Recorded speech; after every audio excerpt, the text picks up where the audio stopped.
Hello फिल्मी दुनिया, कैसे हो आप? उम्मीद है सब सुरक्षित होंगे अपने अपने घरों में। अगर आपको सुपर हीरो मूवीज पसंद है तो आप एमसीयू और डीसी यूनिवर्स से वाकिफ होंगे ही। जहां एमसीयू अब तक का सबसे बड़ा सिनेमैटिक यूनिवर्स बनाने में कामयाब हुआ है, वहीं दूसरी तरफ डीसी को इतना सक्सेस नहीं मिल पाया। ये तो हम सभी मान सकते हैं कि डीसी का लाइव एक्शन यूनिवर्स इतना खास नहीं है। पर क्या आपको पता है कि डीसी का एनिमेशन यूनिवर्स भी है, जो कि काफ़ी अच्छे से सेट किया गया है। तो इस वीडियो में हम बात करेंगे डीसी के एनिमेशन यूनिवर्स की, जिसमें अब तक 16 फिल्में बने हैं और उन्हीं 16 फिल्मों पे हम जल्दी जल्दी से नज़र डालते हैं। तो ये वीडियो शुरू करते हैं एक इंट्रो के बाद। हिंदुस्तान में जब तक सनीमा है लोग जूतियां बनते रहेंगे। तो पहली फिल्म है Justice league flash point paradox. जब भी डीसी को कुछ नया ट्राई करना होता है तो वो एक फ्लैश पॉइंट करवा देते हैं। फ्लैश पॉइंट उस नारियल की तरह है जो नई दुकान खुलने से पहले चौखट पे फोड़ा जाता है ताकि अगला काम शुभ हो। तो बेसिकली फ्लैश है हमारे रीसेट बटन। नया आर्क लॉन्च करने के पहले पुराने को क्लोज करना तो बनता है, और फ्लैश पॉइंट से बढ़िया क्या लॉजिकल इवेंट बन सकता है कि नया टाइमलाइन ही बना दो और पुराने पे झाड़ू फेरो। पर ये सब सुनने के बाद ऐसा मत सोच लेना कि ये फिल्म कोई ऐसी वैसी फिल्म है। ये फिल्म उतनी ही डार्क है जितनी की एक्साइटिंग भी। इसमें फ्लैश है, रिवर्स फ्लैश है, थॉमस वेन है, रोग वंडर वुमन है, छिछोरा एक्वामैन है, प्रिजनर सुपरमैन और एक कंफ्यूज हाल जॉर्डन भी है जिसको अब तक रिंग मिली ही नहीं। फिर ये फिल्म खत्म होते होते बैरी फिर से भागना शुरू करते हैं और टाइमलाइन को दुरुस्त करने के चक्कर में एक नई टाइमलाइन बना देते हैं जिसे इस यूनिवर्स में आगे कंटिन्यू किया गया है, और जो कि कंटिन्यू होती है अगली फिल्म में, जो है Justice League war. Justice League war 2014 में आई थी। जस्टिस लीग वॉर में इंट्रोड्यूस होता है डीसी का महाखलनायक डार्कसाइड। इसी फिल्म में जस्टिस लीग के इस वर्जन के फाउंडिंग मेंबर्स एक साथ जुड़कर डार्कसाइड से लड़ते हैं। फाउंडिंग मेंबर्स जो कि है सुपरमैन, बैटमैन, वंडर वुमन, जिन्हें हम ट्रिनिटी के नाम से भी जानते हैं डीसी यूनिवर्स में। फिर आगे है साइबॉग, फ्लैश, शज़ैम और ग्रीन लैंटर्न। इसकी स्टोरी थोड़ी बहुत स्नाइडर कट से मिलती है। थोड़ी बहुत मतलब आप इंस्पायर्ड बोल सकते हो। डीसी के लाइव एक्शन मूवीज को डीसी के एनिमेशन मूवी से कंपेयर करना मतलब एनिमेशन मूवीज की तौहीन है। फिर आगे 2014 में ही अगली फिल्म आई, जो कि है सन ऑफ बैटमैन। इस फिल्म में डीसी के मेरे दो चहेते किरदार कवर किए गए हैं। जैसे कि नाम सजेस्ट करते हैं, एक है बैटमैन और दूसरा है सन ऑफ बैटमैन, जो कि है Damian Wayne. Damian Wayne Bruce Wayne और तालिया के बेटे हैं। तालिया जो कि रज़ अल गुल की बेटी है। तो रज़ा अल गुल भाई साहब चाहते थे कि लीग ऑफ शैडो की भागदौड़ डेमियन संभाले बड़े होने के बाद, पर डेमियन के पैदा होने से पहले डेथस्ट्रोक को प्रॉमिस किया गया था कि वो लीग ऑफ शैडो के लीडर बनेंगे। तो हमारे स्लेड भाई साहब नाराज हो गए। तो अगर डेथस्ट्रोक नाराज है तो डीसी के फैन जानते हैं कि वो क्या कर सकते हैं। तो वही दिखाया गया है फिल्म में। और जस्ट टू मेंशन, इस फिल्म के लीड रोल में डेमियन वेन है, ब्रूस वेन नहीं। 2015 में आई film Justice League Throne of Atlantic sequel है जस्टिस लीग वॉर का। जैसे कि फिल्म का नाम सजेस्ट करता है, लड़ाई है अटलांटिस की गद्दी की, जहां प्रिंस ऑम अपने बाप के मौत का बदला जमीन वासियों से लेना चाहता है। एक्चुअली उसके बाप को मारा था डार्क साइड ने, पर भाई डार्क साइड से तो बदला लेंगे नहीं, डरपोक। तो धरतीवासियों से लड़ाई टालने के लिए क्वीन अटलाना मीरा से रिक्वेस्ट करती है कि वो जाके आर्थर करी को लेकर आए, जो कि क्वीन अटलाना के बड़े बेटे हैं। स्टोरी जानी पहचानी नहीं लगती? हाँ जी, जेसन मोमोआ के एक्वामैन की कहानी इससे मिलती जुलती है, पर सबसे बड़ा अंतर ये है कि जेसन मोमोआ के मूवी में एक्वामैन की वो इंडिविजुअल स्टोरी दिखाई गई है और यहाँ पे लीग भी शामिल है। जेसन मोमोआ अकेले ही काफी है। बाद में 2015 में ही आई बैटमैन वर्सेस रॉबिन। 2014 में आई सन ऑफ बैटमैन का सीक्वल है। क्योंकि ये बैटमैन वर्सेस रॉबिन है, ना कि बैटमैन एंड रॉबिन, तो इसमें दोनों की लड़ाई होगी। जब डेमियन रॉबिन का मैंटल एक्सेप्ट कर लेते हैं और बैटमैन के साथ काम करना शुरू करते हैं, वो ब्रूस के नो किलिंग पॉलिसी से एडजस्ट नहीं कर पाते, क्योंकि उनमें रज़ अल गुल का खून भी है। इनके अनबन की वजह से रॉबिन एक नई सीक्रेट सोसाइटी की तरफ अपना इंटरेस्ट दिखाता है, जिसका संबंध शायद थॉमस वेन के खून से भी है। थॉमस वेन का खून माने मर्डर। तो इस फिल्म के क्लाइमैक्स के बाद शांति की खोज में डेमियन चला जाता है हिमालयाज में, जहां कमरताज में मुलाकात होती है उसकी डॉक्टर स्ट्रेंज से। मस्त जोक मारा रे, ये हंस रे हलकट हंस। बैटमैन वर्सेस रॉबिन से कंटिन्यू करते हुए कहानी आती है बैटमैन बैड ब्लड में। ये फिल्म बेसिकली पूरे बैट स्क्वाड को प्रमोट करती है, जिसमें है रॉबिन, नाइटविंग, अल्फ्रेड, बैटवुमन और बैटविंग भी। बैटविंग है लूशियस फॉक्स के बेटे। इसमें भी फैमिली डिस्प्यूट है ब्रूस, तालिया और डेमियन के बीच में, और आखिर में डेमियन का दिल फिर टूट जाता है। अरे 12 साल का बच्चा कितना सहेगा यार। और फिर स्टोरी कंटिन्यू होते होते आती है Justice League versus Teen Titans में। ब्रूस फाइनली डेमियन से तंग आकर उसे टीन टाइटन के पास छोड़ जाता है कि अगर हम उम्र बच्चों के साथ थोड़ा वक्त बिताएगा तो उसमें थोड़ी सेंसिटिविटी आएगी। तो भाई तुम्हारा वॉरियर है, गिव अप करेगा नहीं?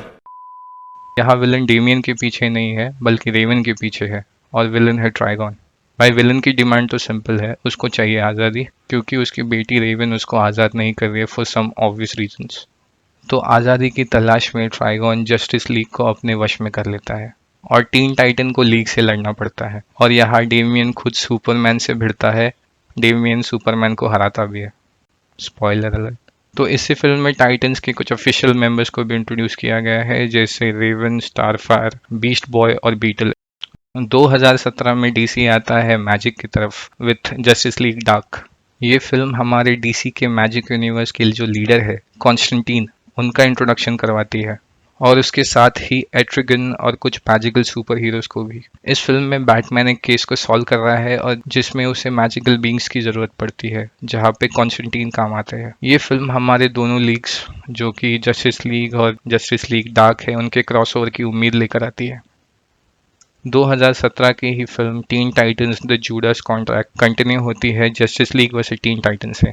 इस फिल्म में डेथस्ट्रोक में बदले की आग बरकरार रहती है और वो डेमियन से बदला लेने के लिए एक और कोशिश करता है, पर इस बार टीन टाइटन के साथ डेमियन, डेथस्ट्रोक और उसके साथियों का मुकाबला करता है। यहाँ पर डेमियन और रेवन का रिलेशनशिप हमें खुलकर दिखता है। इसकी स्टोरी नेटफ्लिक्स का जो शो है टाइटन, उसके दूसरे सीजन से काफ़ी मिलती है। तो अगली फिल्म है सुसाइड स्क्वाड, हेल टू पे। तो अमांडा वॉलर हो चुकी है बीमार, जिससे वो जल्द ही मरने वाली है, और मरने से पहले वो अपनी स्वर्ग की सवारी पक्की करना चाहती है, क्योंकि इस औरत के पाप ही इतने हैं कि वो पक्का नरक में जाएगी। और इस मैडम का स्वर्ग का टिकट कौन बुक करेगा? Of course suicide squad. यहाँ पे सुसाइड स्क्वाड और डॉक्टर फेट का क्रॉसओवर भी होता है, तो इसमें मैजिक है और ये फिल्म ट्रैजिक भी है फॉर अमांडा। यार पूरी पिक्चर कैसे भी रहे, मुझे इसका एंड बहुत अच्छा लगा, आप देखिए। फिर अगली फिल्म है द डेथ ऑफ सुपरमैन। इस टाइमलाइन में लुइस लेन अब तक नहीं जानती कि सुपरमैन ही क्लार्क कैंट है, और इसी फिल्म में क्लार्क उसे बताता है कि गंगाधर ही शक्तिमान है। उसी मौके पे आसमान में से कोई आकर मेट्रोपोलिस में टकरा जाता है और पूरा आतंक मचाने की कोशिश करता है, जिसे लीग रोकने की पूरी कोशिश करती है पर नाकाम हो जाती है, क्योंकि वो है डूम्सडे। यहाँ डूम्सडे का ओरिजिन थोड़ा अलग है, तो इसका क्लाइमैक्स और डॉन ऑफ जस्टिस का क्लाइमैक्स सेम है। बाकी आप तो समझदार हो, और स्पॉइलर तो फिल्म के टाइटल नहीं दे दिया है, तो क्या छुपेगा। और अगली फिल्म फिर आती है मैजिक पर, Constantine city of demons. DC के अपने डीमन स्लेयर जॉन कॉन्स्टेंटीन अपने अंदर के डीमन से हैरान है। तभी उनको अपने पुराने दोस्त का मैसेज मिलता है, भूतिया मैसेज, कि उसकी बेटी कोमा में है और उसके आत्मा के पीछे डीमंस पड़े हैं। तो भाई निकल पड़ते हैं आत्मा की खोज में, बिना जाने की असली स्कीम कुछ और ही है। तो एक्चुअली में एक वेब सीरीज थी 2018 में, कॉन्स्टेंटीन द लेजेंड कंटिन्यूज के नाम पर। फिर 2019 में 5 एपिसोड्स को कंबाइन करके 2 एपिसोड में कर दिया सिटी ऑफ डीमंस के नाम पे, और डीवीडी बना दी। क्यों पता नहीं, वार्नर ब्रदर्स की बातें वही जाने। तो डेथ ऑफ सुपरमैन से कंटिन्यू होती है ये फिल्म रेन ऑफ सुपरमैन। तो सुपरमैन मर कैसे सकता है? बिल्कुल नहीं मर सकता, पर 5 सुपरमैन थोड़ा ज़्यादा नहीं हो गया? रेन ऑफ सुपरमैन में यही हो रहा है। 6 महीने हो चुके हैं सुपरमैन की डेथ को, और मेट्रोपोलिस का क्राइम रेट बहुत ज़्यादा बढ़ रहा है, जिससे लड़ने के लिए कुछ लोग आते हैं जो खुद को सुपरमैन बताते हैं, जिन्हीं में से एक बच्चा आगे जाके सुपर बॉय बनता है। फिल्म के दौरान असली सुपरमैन अपनी पावर्स रिगेन करता है, क्योंकि वो कभी मरा ही नहीं था, बस पावरलेस था। तो एक और Batman film, Batman hush. Batman और कैटवुमन प्यार में है और साथ ही में विलन से भी लड़ रहे हैं। बैटमैन जो कि सोलो काम करने का आदी है, उसे सेलिना के साथ विलन से लड़ने में दिक्कत होती है। क्यों? क्योंकि उसका मॉरल कोड। इसमें नया विलन भी है जो कि खुद को हश बुलाता है, और बहुत सारे गेस्ट अपीयरेंसेस भी है, जैसे कि सुपरमैन, जोकर, पॉइजन आइवी। ये फिल्म इंटरेस्टिंग तो है क्योंकि जो विलन की साइड है वो बहुत तगड़ी है, देखना तो बनता है। तो इस टाइमलाइन की एक लौती Wonder Woman film Wonder Woman Bloodlines. शायद उनको भी एंड में रियलाइज हो गया था कि वुमन एम्पावरमेंट वाले इनकी जान ले लेंगे, तो एक फीमेल लीड सुपर हीरो का मूवी बनाना पड़ा। तो उसी का नतीजा है ये फिल्म बुरी नहीं है, पर लिखावट बाकी फिल्मों से थोड़ी कमजोर है। अगर आपने गैल गडोट वाली दोनों वंडर वुमन देखी है तो 20-20% दोनों फिल्मों का मिलाकर इस फिल्म में दिख जाता है। अब बारी आती है इस टाइमलाइन के एपिक फिनाले की, जो कि है Justice league dark apocalypse war. 15 film के बाद 2 डजन से ज़्यादा कैरेक्टर्स को सेटअप करने के बाद आती है ये फिल्म। रेन ऑफ सुपरमैन के एंड में सुपरमैन डिसाइड करता है कि ये डार्क साइड के बच्चे का तो कुछ करना ही पड़ेगा, और वो प्लान लॉन्च करता है जस्टिस लीग और कॉन्स्टेंटीन की टीम के साथ, और साथ ही में टीन टाइटंस को बैकअप रिजर्व के लिए रखा जाता है। पर एज ए ट्विस्ट प्लान पूरा फ्लॉप हो जाता है और आधे से ज़्यादा जस्टिस लीग मेंबर्स मारे जाते हैं। जो मेन मेंबर्स है उन्हें डार्क साइड नहीं मारता और पर्सनली पनिश करता है। अर्थ अभी पूरी गुलाम है डार्क साइड की, क्योंकि प्लैनेट एपोकलिप्स ने अटैक कर दिया है। क्योंकि ये फिल्म का नाम जस्टिस लीग डार्क है तो ऑब्वियसली लीड में है जॉन कॉन्स्टेंटीन, क्योंकि ऑनेस्टली सुपरमैन और बैटमैन ने बहुत लीड ले ली, थोड़ा चेंज तो चाहिए। बस सारे कैरेक्टर्स के साथ इंसाफ होता है और अपने अपने तरीके से। तो इन दी एंड ये दुनिया तो खराब हो ही चुकी है, और ये एंड गेम तो है नहीं कि भाई पीछे जाके स्टोन कलेक्ट कर दो। तो फिर उपाय एक ही बचता है, पूरा रीसेट करना पड़ेगा। You know what you have to do, mate. और फ्लैश भागता है फिर से एक बार।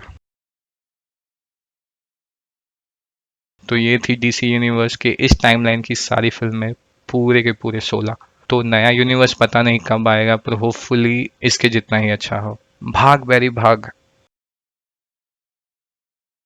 यहाँ तक देख लिया हो तो वीडियो को ज़रूर लाइक कर देना, नए हो चैनल पे तो सब्सक्राइब कर देना, और सोशल मीडिया पे भी फॉलो कर दो यार, इतना कर चुके हो तो। मिलते हैं अगले वीडियो में, तब तक के लिए फिल्में देखते रहिए।